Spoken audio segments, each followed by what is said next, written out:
اعوذ باللہ من الشیطان الرجیم، بسم اللہ الرحمن الرحیم۔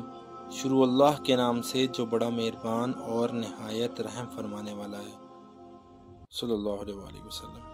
حضرت معاذ بن جبل رضی اللہ تعالیٰ عنہ بیان کرتے ہیں، جب رسول اللہ صلی اللہ علیہ وآلہ وسلم نے اسے یمن کی طرف مبعوث فرمایا تو رسول اللہ صلی اللہ علیہ وآلہ وسلم اسے وصیت کرنے کے لیے اس کے ساتھ باہر تشریف لائے۔ اس وقت معاذ رضی اللہ تعالیٰ عنہ سوار تھے، جبکہ رسول اللہ صلی اللہ علیہ وآلہ وسلم اس کی سواری کے ساتھ ساتھ پیدل چل رہے تھے۔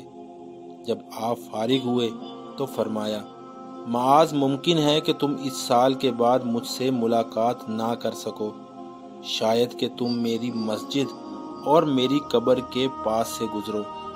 معاذ رسول اللہ صلی اللہ علیہ وآلہ وسلم کی جدائی کی وجہ سے گھبرا کر رونے لگے۔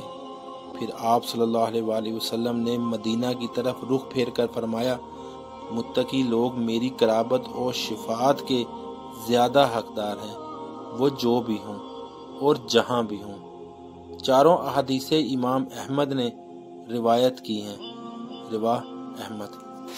یا اللہ ہمیں بھی آپ صلی اللہ علیہ وآلہ وسلم کی شفاعت نصیب فرما، آمین یا رب العالمین۔